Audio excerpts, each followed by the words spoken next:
won't believe what's happening in the United Auto Workers Union right now. Imagine 143,000 auto workers striking against the big three U.S. automakers GM, Ford, and Stellantis. A 6-week strike could slash the U.S. economy by 0.2% in just 3 months. Slowing down just a couple of engine or transmission plants could virtually shut down nearly 75% of U.S. assembly plants. If all UAW members strike at once, it could drain a cool $70 million from their strike fund every week. Can you even imagine the ripple effect on workers, businesses, and you? What about a shorter strike? Let's say, a 4-week strike?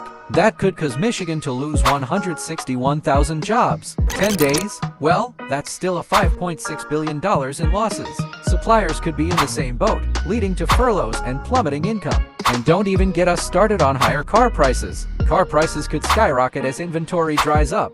And it's not just about cars, it's almost a matter of the U.S. economy. President Biden's on the phone with the UAW, but the clock is ticking. Will they strike a deal before it's too late? What do you think about this auto industry storm? Let us know in the comments. Stay tuned for more financial updates and remember to like and follow for all the hottest financial news.